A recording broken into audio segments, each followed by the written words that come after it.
Welcome back to Buckeye Talk. I am Stephen Means. That is Stefan Krajisnik, and that is Andrew Gillis. We talked with Matt, Patricia, Quay Russo, John Walker, and James Smith on a defensive-themed day, and I feel like we got so many revelations because of what Matt Patricia had to say and because of Quay Russo had to say. And then James Smith was great as well, and John Walker tried to fight Bill Landis. Those are the things that happened. I'll let Doug and Bill talk about how John Walker tried to fight him. That's Bill's story to tell. Necessarily fight as much as meet me in an Oklahoma drill type. He definitely presented an opportunity for Bill to go put the pads on if Bill chose to put the pads on. And Bill obviously declined to put the pads on. That's Bill's story to tell. I got $20 on Landis. Oh, shows you how your bank account is running right now. Okay. Before we give any type of information, let's map out. It's 3rd and 7, week 2. I do love, like Quay Russo said week 2. Devin Sanchez said week 2. Listen, they're just disrespecting Ball State. Whole team. They got to put these quotes up in Muncie, Indiana, baby. Yeah, whole Let team them all is over just the like facility. The Buckeyes are looking past you. Put it on a dry erase board, nothing permanent, because you're gonna have to get rid of it soon. Yeah, you're gonna have to wipe that away. There isn't. 3rd and 7. I want us to say who's on the field, and I want us to come to a consensus about this, because as we're coming to our consensus, we are breaking down why based on things we heard from Matt Patricia, and especially Quay Russo, because like Quay Russo gave us one side of a coin by putting names to things, and Matt Patricia put the other side of the coin there by just like presenting ideas and concepts to the table. So let's start up front. Give me a defensive end, Stefan. Kenyatta Jackson. Okay. Gillis, any gripes? I'm writing in pen, so like we have to come to a conclusion. I got the Tim Russert whiteboard for those watching on YouTube. I'm writing it on my notepad. We're good. Okay. So yes. Okay. Well, no gripes. Kenyatta. Okay. Gillis, give me a defensive tackle. Edric. Okay. Stefan, any gripes? Nope. All right. We're on the same page. Stefan, are there any more defensive tackles on the field? I'll say no. And this is third and 7. Passing situation. No more defensive tackles, just a little edge. Well, not a little Edric, but Edric. Edric, yes. Yeah. All right. Who else is on the field? Who's the next defensive end? Quay Russo. Okay. Gillis, what are we calling him? Are you just going to call him defensive end? You just asked me to open up a huge recruiting issue that I have, because not everybody's an edge. All defensive ends are edges, but not all edges are defensive ends. So But the good news is he's on the team, and we can go off of like football terms now and not just what the website wants to call him. He said he was playing the buck position. Okay. I didn't hear that. That rocks. I did. Hell, that's a great name. Did. And I asked Larry about that in the spring because he had kind of mentioned it. He's like, it's just one of the terminologies we use. It's basically like a hybrid D-end outside backer type of. Let's just say Quay Russo's hand will not be in the dirt. Yeah. At all. Gillis, I'm going to get it to Gillis in terms of our podcast. Gillis had mentioned to us that he had watched the defensive line all day on Thursday, and not once did he ever see Quay Russo put his hand in the dirt. And we have to mess with Gillis because he just gets it was like an hour into practice, and I think it was you two and Cameron were like, it's been an hour, and I was like, but the thing is, you were probably right, but we have to mess with you because you're gonna get so like angry. Why are you laughing at me? I'm right. Yeah. Why are you? And so. It was only funny because like 20 minutes later they were doing a defensive end drill and I saw Quay Russo with his hand in the dirt and I went, hey, Gillis, his hand's in the dirt. But the thing is, Gillis is not wrong. Anytime there was a team period, Quay Russo's hand has not been in the dirt yet, and Quay Russo validated that. Yeah, he said today. Thursday when we talked with him that he is an end. He is not an outside linebacker, though he kept using that term sometimes. He talked about how when he first left Ohio State after his visit, he wasn't all the way sure he was going to come here. But his reasoning for why wasn't the dumb reasons of like weather and all those things that we like to throw on kids. It was simply because when he looked around the Big Ten and you look at defensive ends, it's a bunch of 6'4", 6'5", it's bigger dudes. Why? Because you got to stop the run up here. So he's right. there is a style of defensive end you have here, 4 down front defensive end, versus the SEC's been doing odd fronts since what, 2005.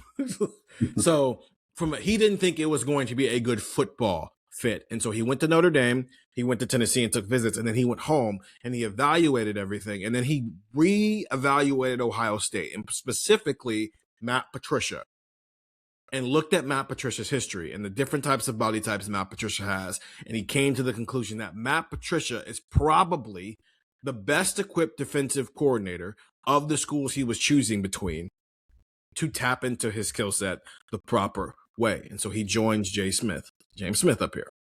I can tell you how a player like that would fit in Jim Knowles' defense, Tennessee. Are they running the jack? That's a banned word on this podcast. Adam Jack Sawyer. Yeah, that's a banned word. But yeah, that's what but even that, you know what, you're joking, but that's actually kind of a point, because they tried to do it here at Ohio State. They tried to do it with a guy whose skill set didn't fit it. Mm-hmm. And so they just abandoned it. And the only other time they've had a guy who, at least from a skill set standpoint, who may have been able to do it was CJ Hicks, and they didn't do it. And then in his 4th year, they moved him to defensive end and tried to turn him into a true defensive end. He played 4 games, had 1 major play at the end of the Texas game, and now he plays for South Florida. So I don't know, man. I was telling these guys before we started recording that there is an element here of, like, if you're looking at 1 in, 1 out situations in terms of the roster turnover, I think there is a direct correlation between Quay Russo and CJ Hicks. And that is the last we are going to mention of CJ Hicks on the podcast, because he is not here and I don't want to make Andrew upset. But standing edge rusher Quay Russo, who all in all essentially said his role is, I'm here to get after the quarterback on 3rd down. Yeah. So that's that. Okay, is that the front? I think. Yeah, I think so. Okay. Now, I will say, go ahead, Gillis. Sorry. I was going to say, because Quay also said that he was playing in an Okie front, which is an Oklahoma front, which is basically just him saying, I'm going to rush off the edge in another package. But that Okie front typically is where you have like a true nose. Correct. And the thing that I was thinking of as we were doing this is, I wonder how much Edric is going to be that true nose, or if there's like a situation where you could bump down. Like I'm good with what we have with Kenyatta, Edric, and Quay. But the other thing that I'm thinking of is, like, what can Kenyatta do a little bit of what Caden Curry did last year, and you rush him like from the interior? I can answer that question for you. Off the edge? I can answer that question for you. The answer is no.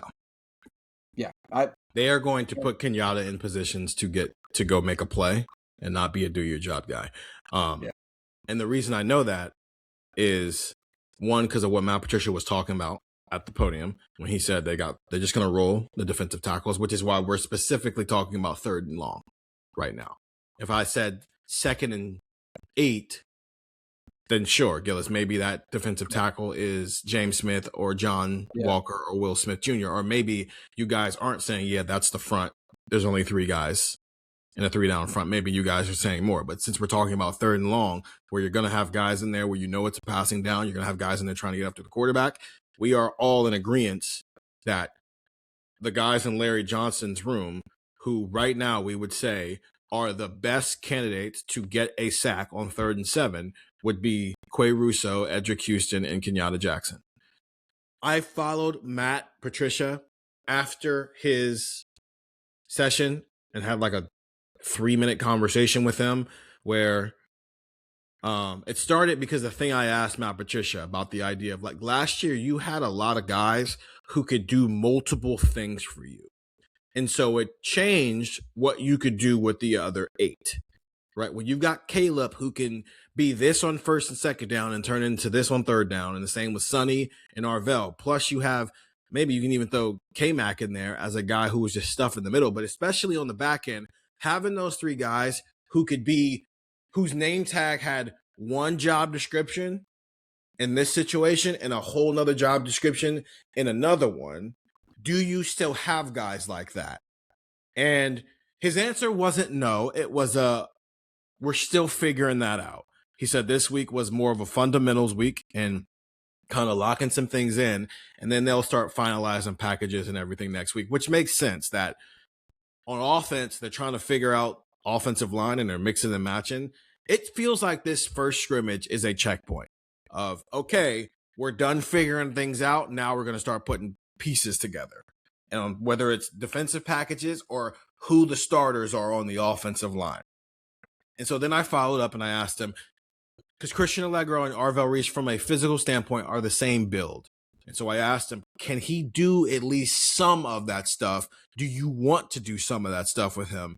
And he said, not really. But again, it's not about him because they're going to play him. It's just more about, one, they don't have Caden Curry, which is why you asked that question, Gillis, and I say no, the answer is no. They don't have a defensive end who can do both of those things right now, and maybe that can change with time. Maybe Bo Atkinson can start to do some of those things, or maybe Zion Grady or Epi Satanale can start to do some of those things. But right now, as of August 13th, when we're recording this and we talk with people, that's not the way Matt Patricia was talking to me about some of these things. And so when you don't have that, you have to make up for it elsewhere. But there's also an element of, instead of trying to replace Caleb and Sonny and Arvell with one person, how about you just replace them with two?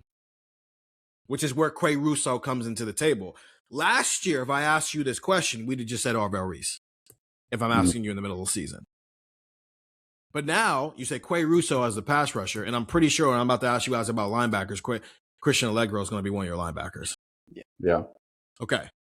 Real quick, the one thing I was going to say there on that 3rd and 7, this is like if we wanted to get in technicalities, I do think where they are on the field might matter. Like if it's around midfield and it's like, hey, we can't let them just run for 5 yards here because they're going to set up a nice 4th and 2 that they're going to go for it. Like I think maybe you do have a second defensive tackle on the field, but like we're just talking kind of like broad stroke here. I think it's 3 linemen. Yes, so strictly like this is obvious you have to throw the ball situation. Yeah.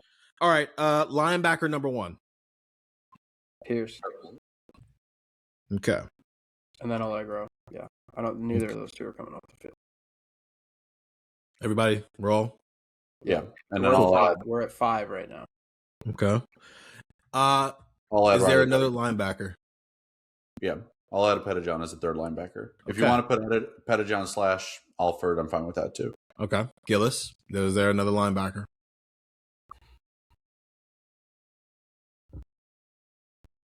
I don't know. Okay. And I want to talk this out because then that's why I'm writing it pinned. So that I can't write it down until we come to a consensus about everything. Okay. Tim Rucker would be proud. So let's get into that. So Devin, like at DB, you got Devin. No. You're getting ahead. Not allowed to mention DBs yet. Stay with the linebackers. Stay here. Well, that matters. No, stay here for now.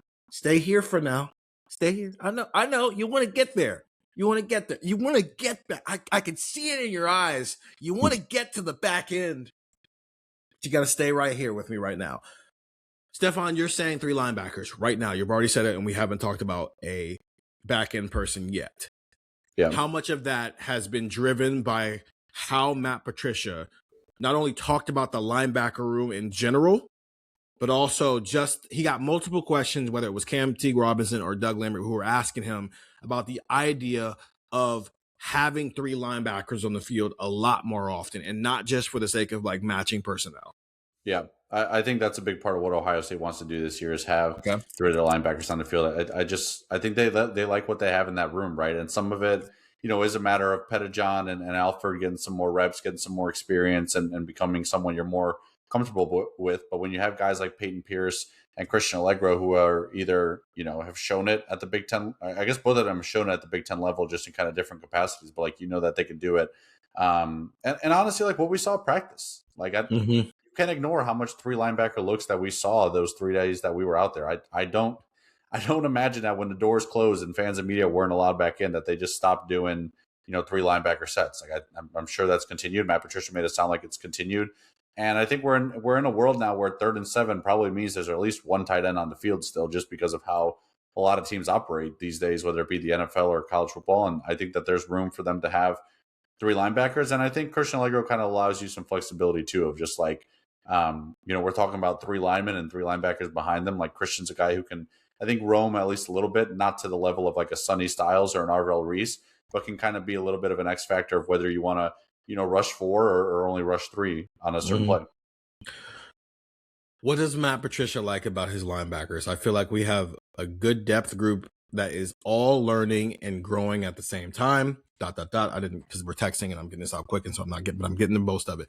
I feel 614-350-3315. I feel like when you have those waves of players, I do feel like it gives you an advantage. And he said to Doug's question of, do you think more guys are going to play this year? And his answer was yes, overall. He thinks more guys were going to play. And that's not just linebacker, that can be applied to the entire defense, which is why I guess I don't want to get ahead to the back end yet. We have to stay here because there's two things that can be true.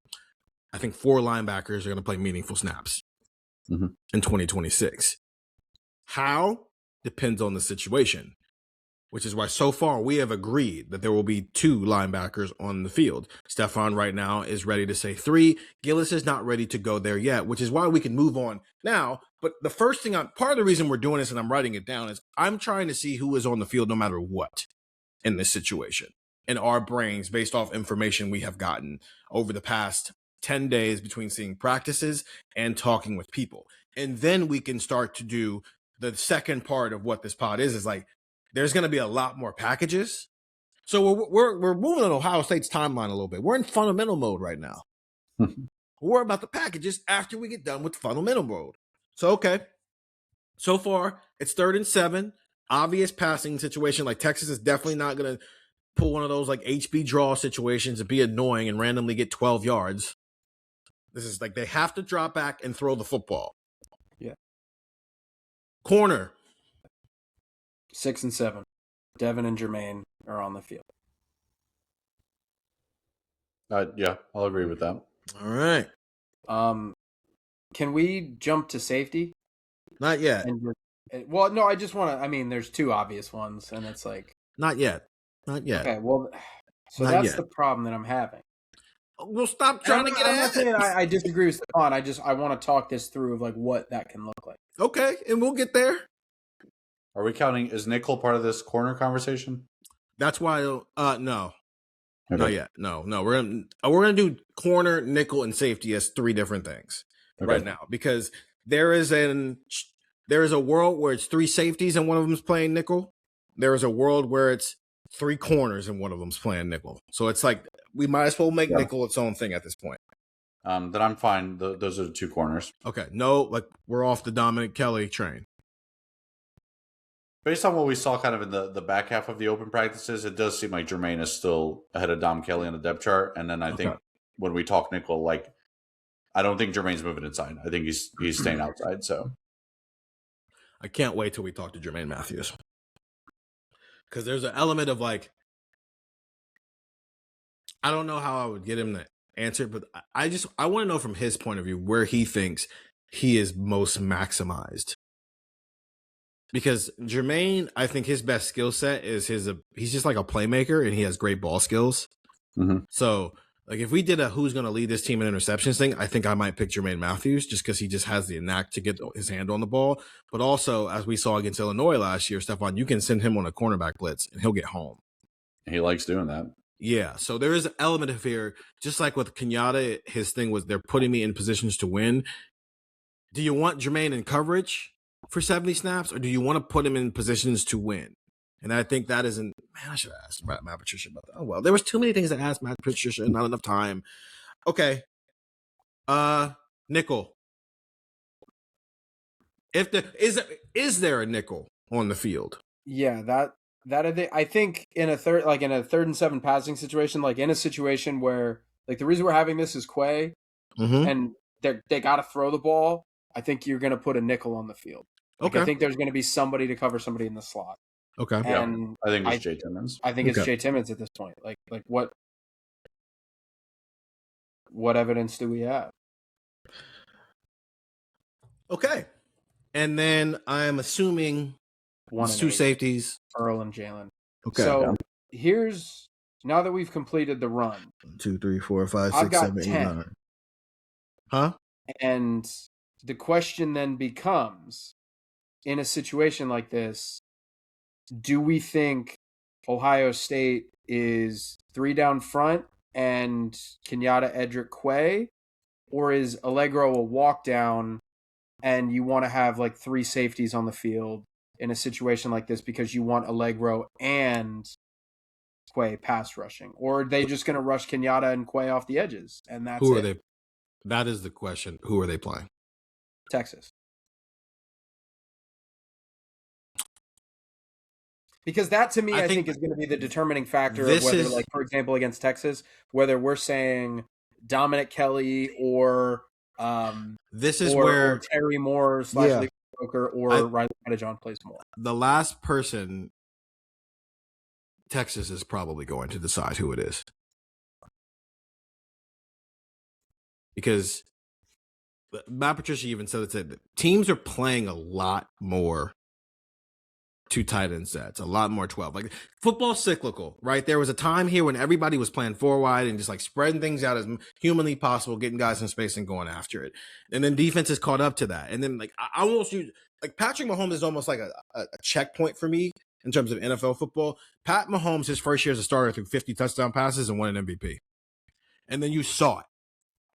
Ironically, the same year he was doing that, 2018, Ohio State and Dwayne Haskins were doing what they were doing. Bama was doing what they were doing with Tua. Clemson was doing what it was doing with Trevor. It was happening. Like, it became a league where if you don't have a guy who can push it down the field, you're not going to win in football at all levels. And then you saw defenses adapt to that. Everybody started playing too high. Everybody started putting linebackers who were maybe a little bit more pass coverage guys and the big bulky dudes with the big shoulder braces that we all knew and loved from our childhoods, right? You adapted to that. Nickel became a base package for a lot of people because 11 personnel became the package for people. And now what we've seen over, I would say, the last 3 years probably is, okay, the offense is now adopting. Okay, you're going to put these small little linebackers out there? Cool. I'm just going to put Travis Kelce in the slot. I'm just going to play 12. I'm going to put Brock Bowers in the slot and ask your nickel corner who's 5'9" to cover him, and let's see what happens. And so now we've seen 12 personnel. And now because of that, you're also seeing defenses adjust. Again, you're seeing the Sonny Styles, Arvell Reese style linebacker and the Sincere Johnson linebacker. And if you go around the country, other teams probably have a similar thing. So now we're back in a world where we've reached a cycle where it's big on big packages again. And so to answer the question of who's the 11th guy, which is, I'm glad this is where because this is where I was hoping we'd get to, is we'd get to 10 and be like, okay, who's number 11? Is it another defensive lineman? Is it a linebacker? Or is it a DB? Okay, who Texas put on the field? Because if Texas comes out in 12 personnel, then it's going to be Riley Pettijohn. If Texas comes out in 11 personnel, then it's probably going to be Terry Moore or Leroy Roker, and that's when Jermaine Matthews moves in, or Dominic Kelly, and that's when Jermaine Matthews moves inside. I think that's, and that kind of gets to the core of like what this defense I think is going to be this year. Whatever situation you give me, and we're using this thought exercise on a 3rd and 7 because we just talked to Quay Russo and that was interesting. But like, you give me any situation, I'll give you a base defense that probably includes like 9 or 10 players. Yep. And then I'll tap into the sub packages of figuring out exactly what that 11th or 10th player is, on any given situation. I think that's what makes this team so interesting, because even on a 1st and 10 with the ball at the 25-yard line, right? There was a touchback and the drive just started. Like, I can give you 10 guys I think are going to be on the field, and then you just tell me who the other, who the players on the other side of the ball are going to be. That's what makes this defense I think so fascinating to me, is that every situation it feels like I'll give you 9 or 10 guys, and then I'll figure it out from there. Because that wasn't the case last year. Mm-hmm. And that's not a bad thing. We saw how good the defense was. Like, it's not a bad thing at all. Because with Arvell, Sonny, Caden Curry, Caden McDonald, Caleb Downs, you had a lot of versatility in terms of what those guys can do. So whether it's 3rd and 7 or 1st and 10, I don't need to take Caden McDonald off the field. Yep. Because I know he can make a play in that situation. That's not necessarily the case this year, and that's not a bad thing. It's just it's a different skill set, it's different versatility, and you have to find ways to coach around that. And that's what Ohio State's doing, and that's what I think makes this so fun. And Ohio State's got like when Ohio State has like I think in this situation for this exercise, I lean Pettijohn, because like when you talk about like when Quay was talking about like an Okie front, it's going to be like in this situation, like if there's a tight end on the field or whatever, it's basically just you have 5 guys at the line of scrimmage and they're all head up. So like Pierce is going to be hit up over a guard, Allegro head up over a guard, and then Kenyatta and Quay come off the edge and go get the quarterback. But in and that's more like an Okie front. But then, like in this situation, I think you have a little bit more versatility in that, and I think the interesting thing to build off of what Stefan was saying, and I think the exciting part about this for Ohio State is that you're not necessarily giving up a ton of like size and athleticism. I think with some of these guys, like from Bo to Quay would be a pretty significant drop off in terms of like length and size. But like Riley Pettijohn is 6'2" and 235. Christian Allegro is 6'4", 245. I think that is the other thing with Matt Patricia. You can scheme up some stuff to where you're not necessarily saying, we have to do this. We have to like you probably can trust Riley Pettijohn or Christian Allegro can hold up against the run, rush the pass, or like you can use them for multiple different things. Yeah, but that again, they to the point is that you have a set of guys who are like on the field. Those are your starters, and then the rest is like, well, what's the situation and what's the personnel they're going up against? I count 8: Kenyatta, Edric, Peyton, Allegro, Devin, Jermaine, Jalen, and Earl.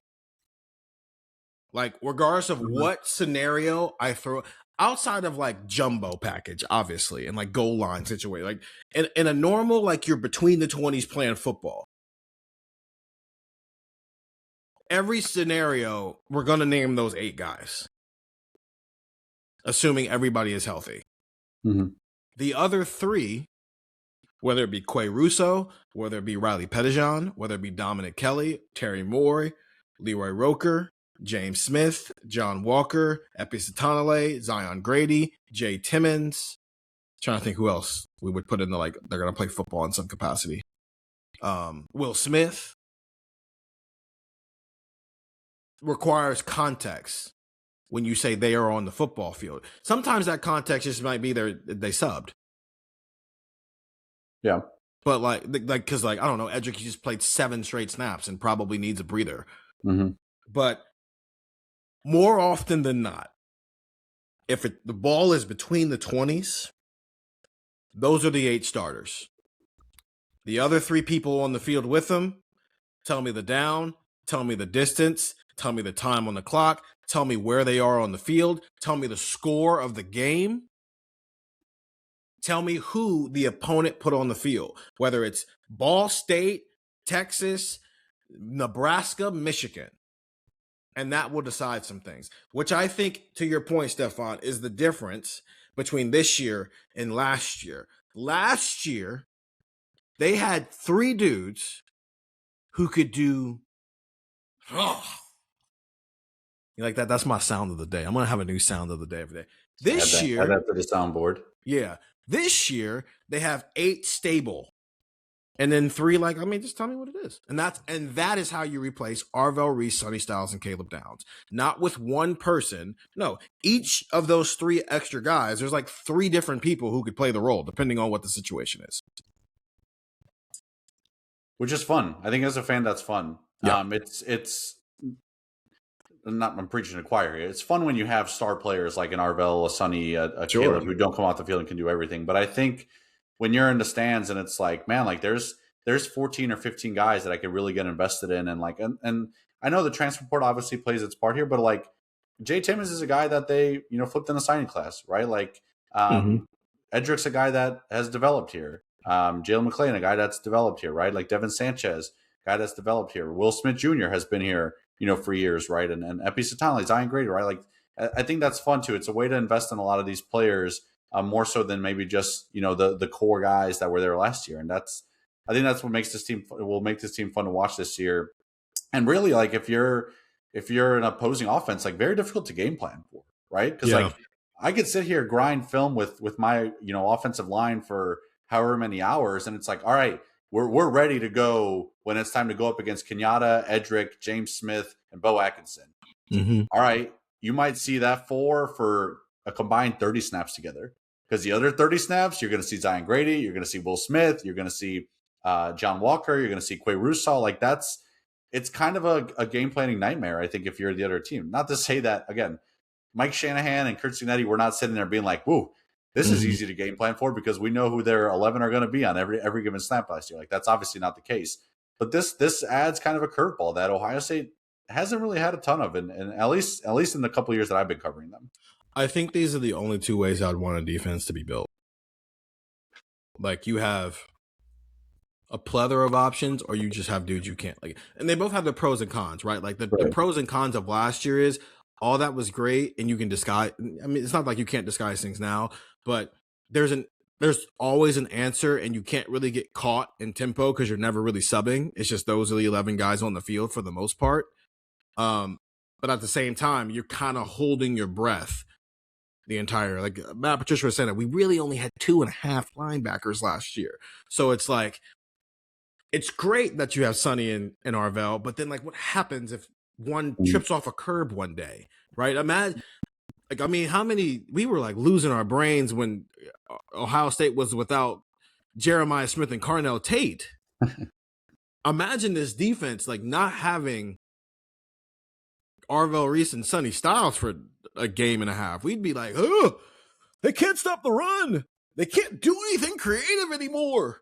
What's going on? So like, if you don't have Sonny and Arvell, it's like, okay, sure, Peyton Pierce is going to start. Yeah, but again, you get to that third down, it's like, okay, like you don't have that Arvell effect. Like, do you have to ask Bo Atkinson to play some more? Do you have to ask CJ Hicks to play some more? Like, those guys were not ready to go last year. Now, whereas this year, if like I almost kind of look back on the spring and I'm like, were we like underplaying how important it is that TJ Alford seems to be like a dude now? Yes, and is like progressing well, correct? Because there was a lot of like, oh, well, they have Christian Allegro, they have Riley Pettijohn, they have Peyton Pierce. Like, yeah, we'll see where TJ Alford fits. And it's like, okay, what if there's 4 linebackers who just play a ton?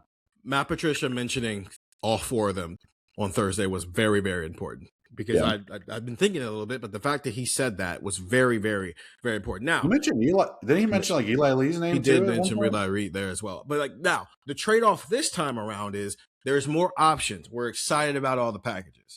Sometimes when you have those packages, though, it can turn into, oh, now we know what we're doing. Like with Quay Russo, if he's on the field, we all know what he's doing. So does the offensive coordinator, so does the quarterback, which is why it's like, yeah, you know what I'm doing. You also have no choice but to do the thing I'm doing because it's 3rd and 12. So it goes both ways. This is great, too. Options are great. It creates – we just have a 30-minute conversation breaking down the defense and from a personnel package standpoint. The trade-off, though – wrote it down. The trade-off is that we're still looking for the high-end stars. Now, the perfect world, you have both. Perfect world, you've got options, and you've also got the high-end dude. Like, there are times in Larry Johnson's past year where he had a lot of options on the defensive line, but he also had a Bosa. There were times during Kerry Combs' tenure here where he had a lot of dudes. He also had a Denzel Ward or a Marshawn Lattimore or a Garyon Conley or a Bradley Roby. So we're still looking – right now, that's the next part of this conversation because we just mapped it out. We just mapped out a package, and what we came to the conclusion is 8 of those guys that we named are definitely on the field, regardless, and then we'll figure out the rest. So from those 8 guys, in the spirit of Market Down Monday, based on what we have heard from 9 months, where's the high-end stars? Can you name them from this group? Kenyatta, Edric, Peyton, Christian, Devin, Jermaine, Jalen, and Earl Little. I think the podium for me is Edric, Devin, Jalen. I think that and I think that is helpful that you kind of have. I know it's technically 2 in the secondary, but you kind of have of your 4 levels of your defense. You could have an impact type of player like that at each level. Those would be the guys that I would point out. Like I understand Kenyatta's right there. Okay. I understand people have praised Earl Little and he's right there, and Peyton Pierce. Like I understand all that, but those are the 3 that I would kind of point to because like for this defense to succeed, you're right. You need those kind of linchpins to be really good, but you also need to have those type of players that allow you to dictate. And I think this may be this is a good philosophical question at some point for Matt Patricia. Like you've got all of these sub packages. How do you dictate, like Stephen was saying, you don't want to have Quay on the field and you give away what you're doing, but it's also, hey, it's 3rd and 11. What do you think Quay's there to do? So it's like, how do you dictate with all those guys? And I think Devin, Edric, Jalen are the 3 guys that would help you dictate what other teams can do the most. Okay. Just Stefan, because in terms of how good they're going to be and where they can play. Stefan, who are yours? We don't have to come to a consensus here. This is now our opinions. Yeah, I'll say Devin for sure. Probably Devin, Jalen, and Kenyatta is where I would go. Okay. And I think it's probably not a surprise. I guess I'm going with, two of the returning starters who are probably the safest bets, and then the guy that we think is just going to be, all-American level corner. I think it's been interesting watching Stefan's opinion of the defensive line evolve. But no, I don't mean that like, oh, more optimistic. Yeah, but it's like, but I don't think it's wrong that you were like, I don't know, man, I got to see it. Like, this is not like a ha, Stefan, it's about time. This is not, hey, Gillis, welcome home with the offensive line talk. This is, yeah, we weren't sure. And then you hear enough, you see enough, and then you understand enough about what has to happen.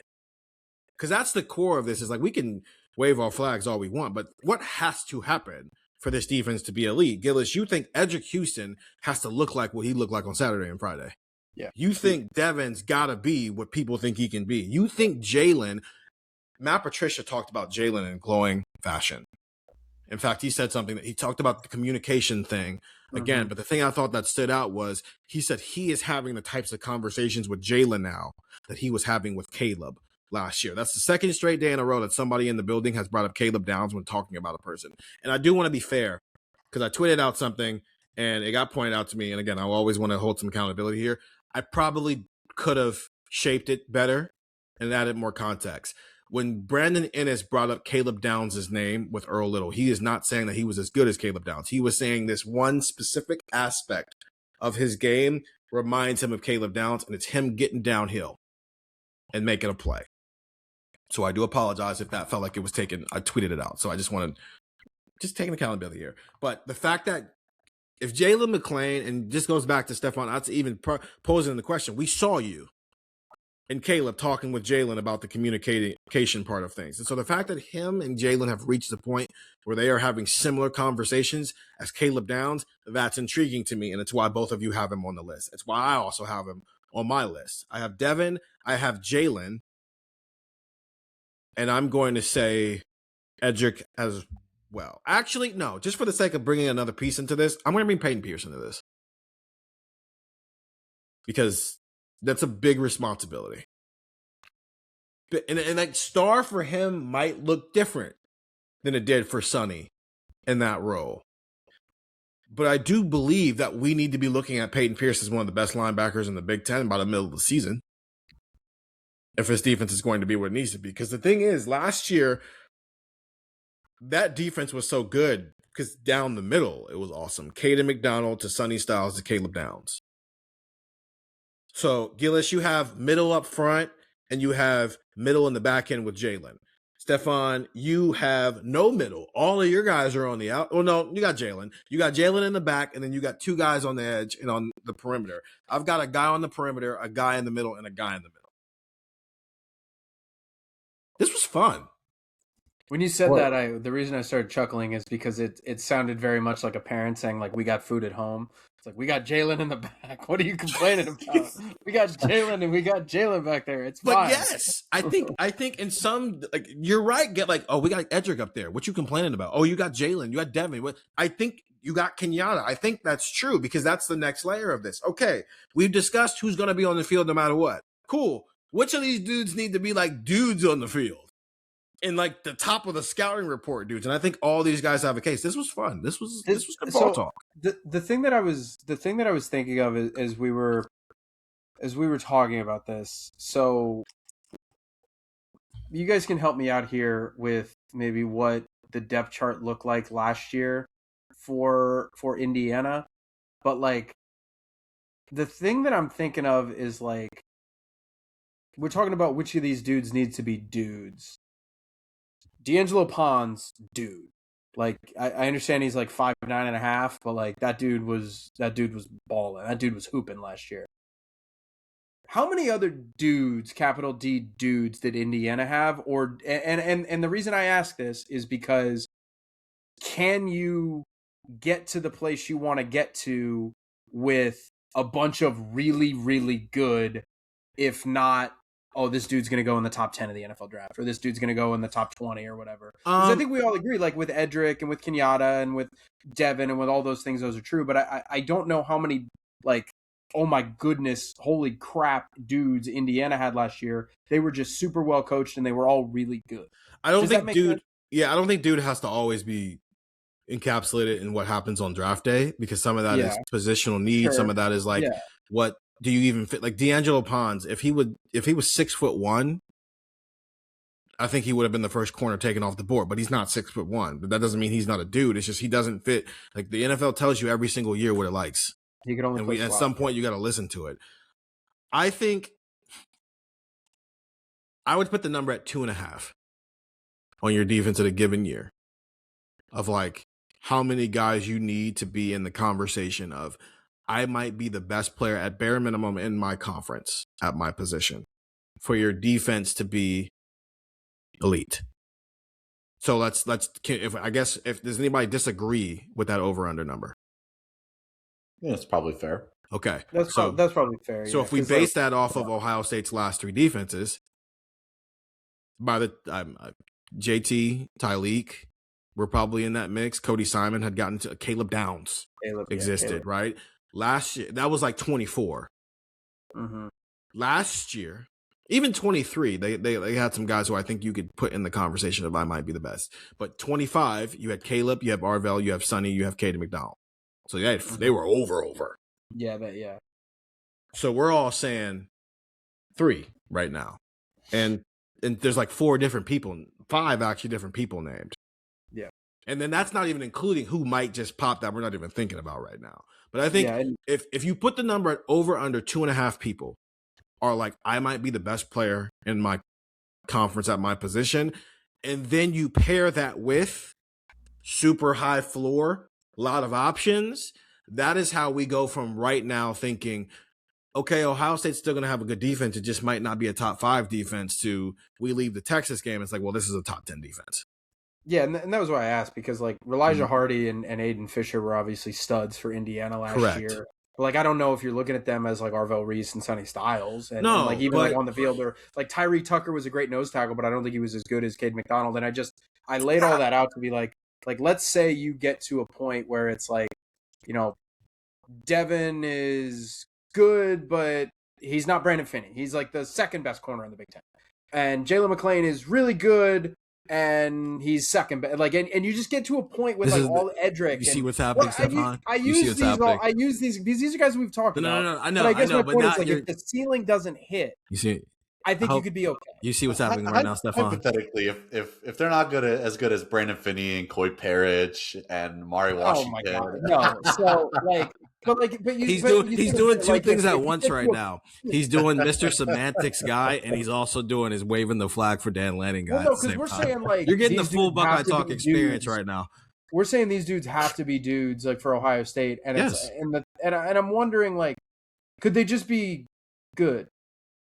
Then they're not going to be a top 10 defense. If Edric Houston's pretty good, is that okay? Then they're not going to be a top 10 defense. I mean, what Stephen was saying is like among the best at their position in the Big Ten. Like you said, if Devin is second to Brandon Finney, it's like, okay, is the best corner in the Big Ten? That's why I said you're doing the semantics things right now. Like, well, what if Brandon Finney is? That's not like, no one said we're gonna like in the middle of October do a ranking and we all have to have Devin at number 1, or else he was having a bad year. That's my whole point of this. Like, I don't know how many of those. Like, I think that's 2.5. I will say what I will say. I think a lot of this is another lesson kind of in the current place that college football's in, especially at these powers, where it's just like at certain positions you're going to have dudes that are like, hey, they're going to be stars, they're going to be the best, and then other spots like you kind of have to be able to be versatile and find some depth and have guys who can fill in certain roles, right? It's like, you know, we look at the 4 linebackers they have this year and just like how awesome they can be in terms of depth. Okay, if Arvell makes a decision where he's like, I'm going to return to Ohio State for the 2026 season instead of declaring for the draft and going in the top 10, then it's like, we're probably not talking about Riley Pettijohn and TJ Alford this year. And we're definitely not talking about Christian Allegro. You know, so I think that's kind of the reality of the sport. It's just like, if you don't have a Caden Curry or a Jack Sawyer or a JT Tuimoloau opposite of Kenyatta Jackson, then it's like, okay, you probably have to go find some pieces and make it work. Whereas just like Ohio State went out and got a 2-for-1 with James Smith and Quay Russo, right? And that's going to help them in in various different ways and various different packages, and you're getting more bang for your buck. Like that's just like even in the NFL, what the Rams are doing is rare, right? It's not typical that you go out and get Myles Garrett and this guy and Aaron Donald comes back. Like it's kind of more like what the college game is looking like now. So can we play one more? Can we play one more game? Well, just real quick, to jump in real quick before we do that, like Stefan's point, like you got to be versatile. Like Marv Levy said back in the day, you have to scheme to win your division.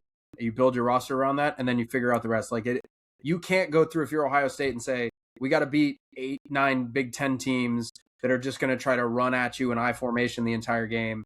And then, hey, when you get to the Rose Bowl, styles make fights, and you're playing a Pac-12 team that's played, the spread all year, and all of a sudden it's these two counter. You could play like Michigan the last week of the year, and then Oregon in the Big Ten championship game, and then your first playoff game could be Notre Dame, Texas, and whoever.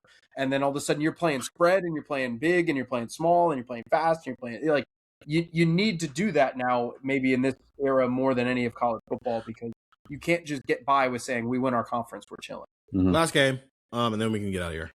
We played it in the spring. I didn't mark it down because I was terrible at this, and then a texter called us out about it. Now I marked down everything. But seriously, this is like my fourth notepad, and it's August 13th. I just want to play a will he or won't he. Play meaningful snaps with the defensive side of the ball. Let's start at DN. Kenyatta, will he or won't he? Yes. Okay. Bo, will he or won't he? Yes. Okay. Quay, will he or won't he? Yeah. Yes. Okay. Zion, will he or won't he? I'll say yes. Okay. I'll say no. Okay, so we're not consensus. Epi, will he or won't he? I say yes with yes. Epi. That's why. Man, what a revelation that's been. Okay, defensive tackle. Edric. Yep. Yes. John. Yep. Yep. Jacob Jingle Hyder Smith. His name is my name too. James. Yep. Yes. Will Smith. Yes. Okay. Jason Moore. No. Okay. There are a lot of J's in the defensive tackle room. And then the freshman. How about the other day I'm writing about Stanley Jackson losing his black stripe. And I'm just like, man, this running back room has Jacoby Jackson, Stanley Jackson, Bo Jackson. Like I got to a point where I was like, what is the AP style on this? I was just like, do I just go by first name? But then, okay, so here's where it really got messy. So AP style, you're just like, all right, I'll just start referring to them by first name. Mm-hmm. Well, then I mentioned Stanley Jackson's dad. Ohio State.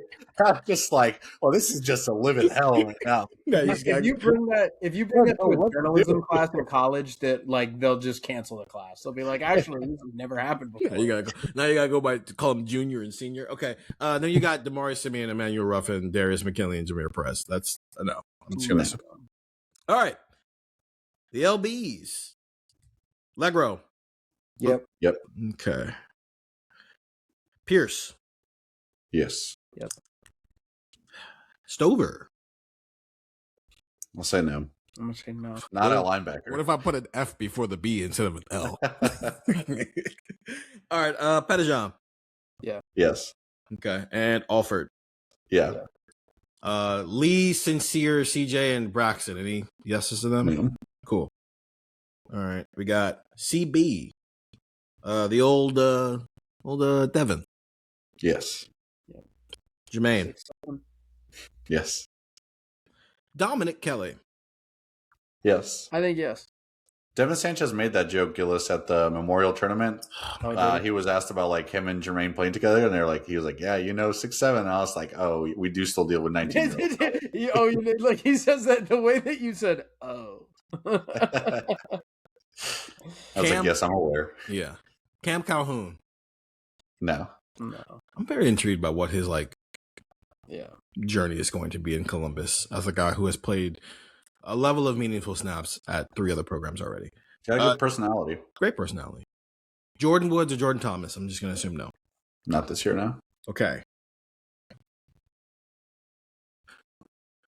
Jay, when he lost his black stripe, everybody that was in the photo with him was a corner.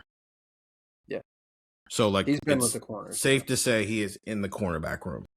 Yeah. Yeah. Tim Walton also said in the spring, he's mine. He's all mine. So I mean, things change, man.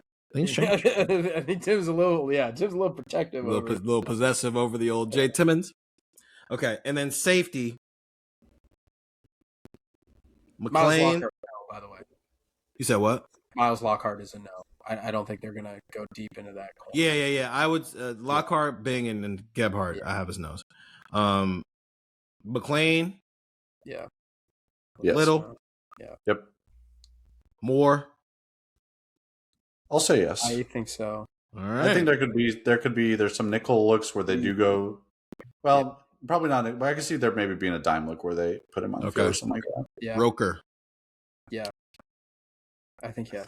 Probably not at this point. Okay. I think the emergence of Jay Timmons might hurt Leroy Roker more than anyone. It's a good one. Reasonable point. I wonder how many like situations there's going to be where it's like there's 3 corners and there's 3 safeties on the field, and I think that could be in the bag as well. So, and then Stewart, Blaine, and Simeon. I know.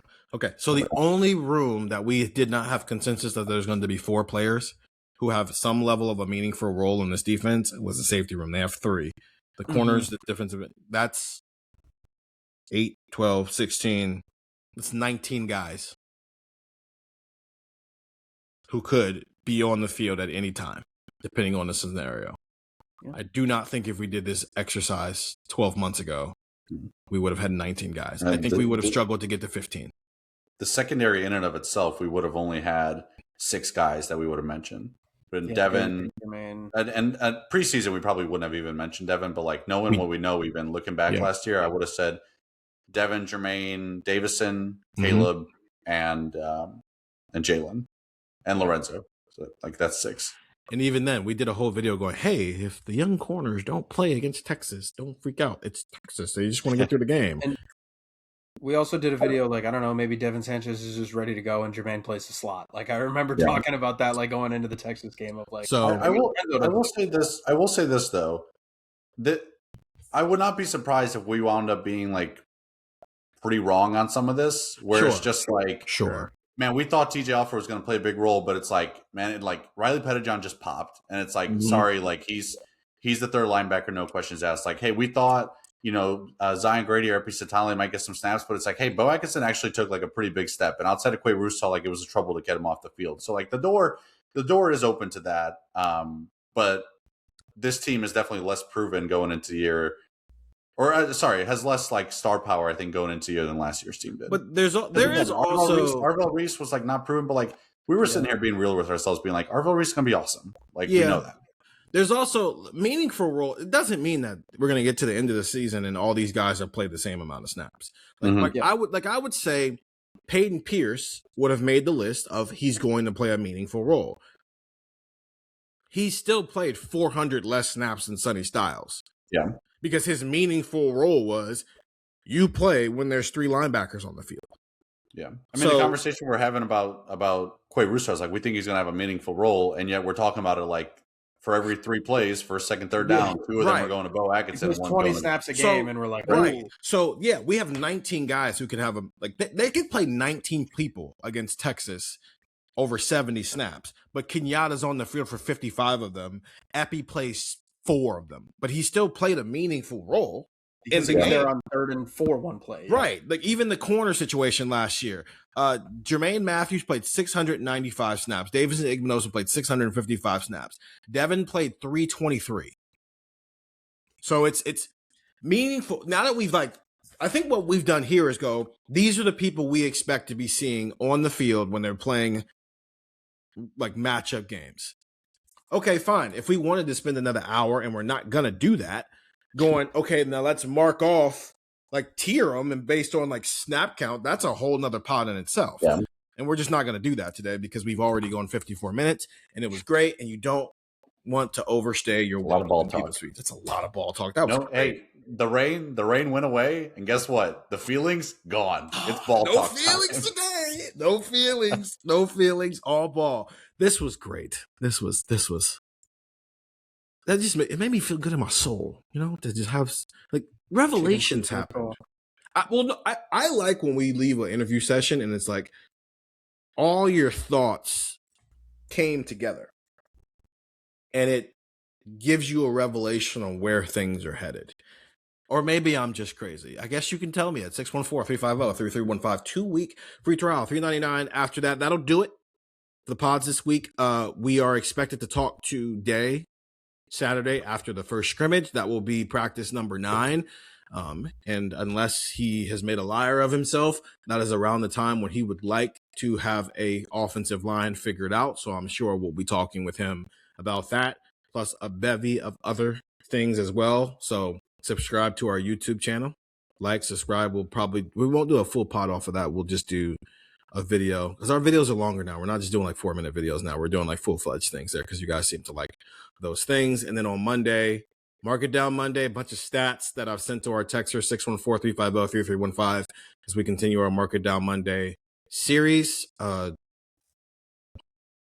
then we'll do it all again next week because it'll be later in the week with stuff. So we'll talk about other things earlier in the week. Anything else people want to get off their chest? Talking a little JJ next week too. Yeah, talking a little JJ. Talk a little JJ. You guys might know the name. Yeah, a little JJ talk. You can never get another number 4 on Ohio State's roster. A lot of 4 talk. No number.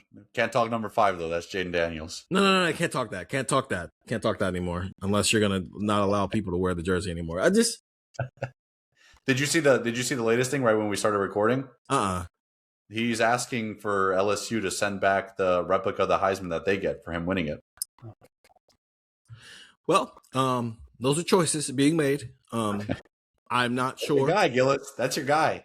Don't know what you're talking about. I don't listen. We're not gonna. I'm interested to see what the end game of this is. This is a lot to just not want somebody to wear your number.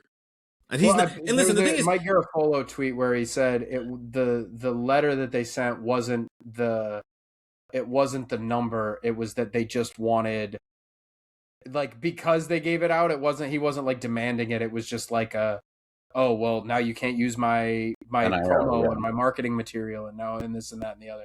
Which, like, I don't know. It feels really petty. Stupid because petty. Like, I don't know if Jermaine, like, if Jeremiah Smith like leaves and some freshman, if Jameer Brown shows up and wears number 4, like, no, but it's like, I get it. It's like, I don't know. It would be really stupid of Jeremiah to be like, I can't believe you gave out number 4. I don't know. It's weird. It's a college football team. They don't have that many numbers to retire. No, sure. I don't like the gripes. I don't know. I understand where you're coming from. Where it feels like you want to be treated like other Heisman Trophy winners.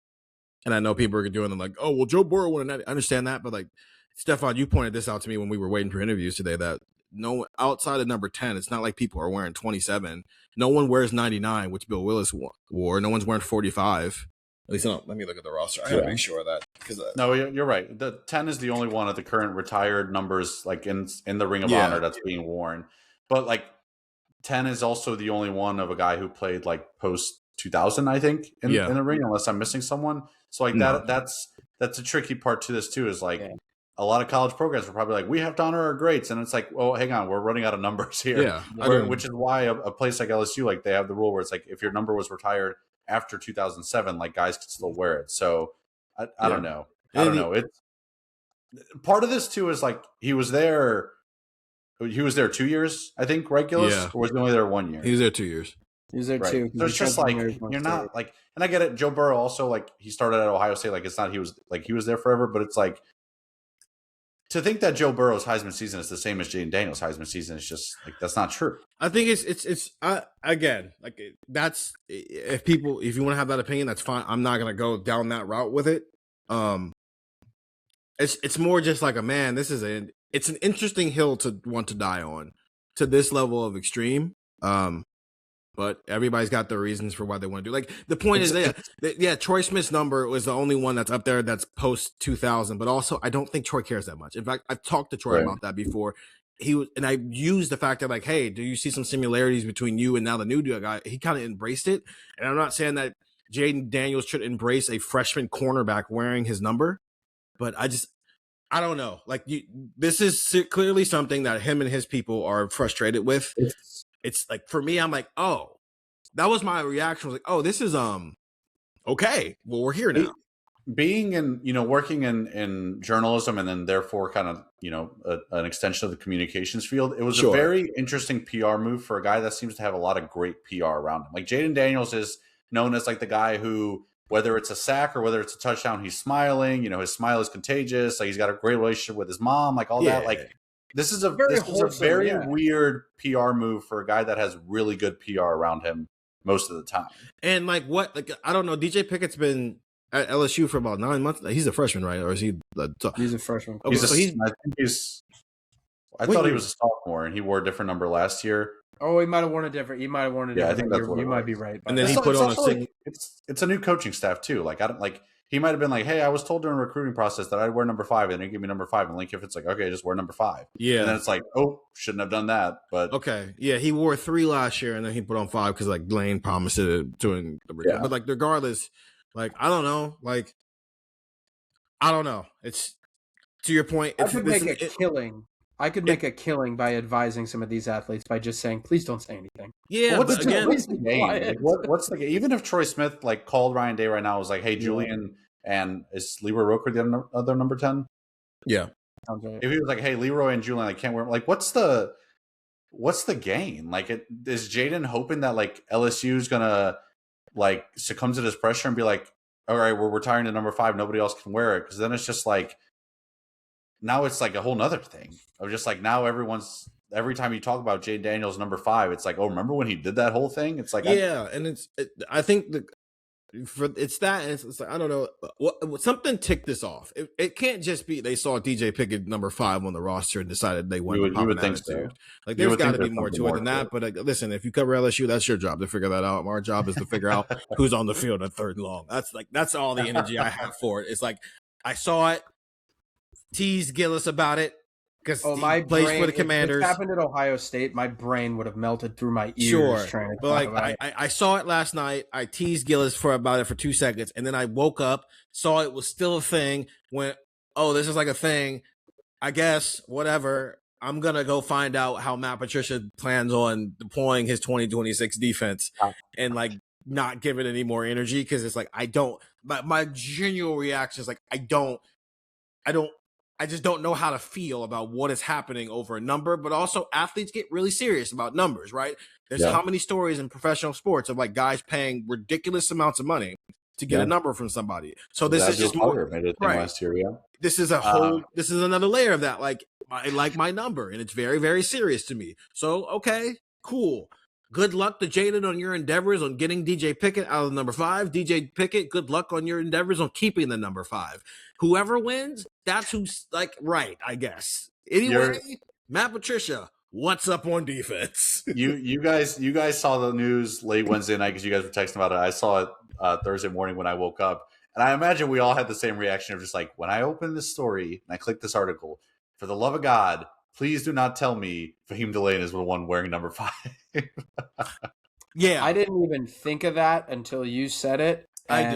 I did. It's kind of like one of those things where it's just like you're driving down the road and then you like barely, somebody drives like an idiot right near you, and then like you don't realize what happened until the end. You're like, I just almost died. And I didn't even think about it until it happened, but I just almost died. Listen. Good luck to all on this fight for number 5. I'm just fight for 5. The 5 for 5. Some are saying. Yeah, 614-350-3315. 2-week free trial, $3.99 after that. Day on Saturday and JJ week number 4 coming up next week. In the meantime, for Stefan Krajisnik and Andrew Gillis, I'm Stephen Means. Talk to you guys later.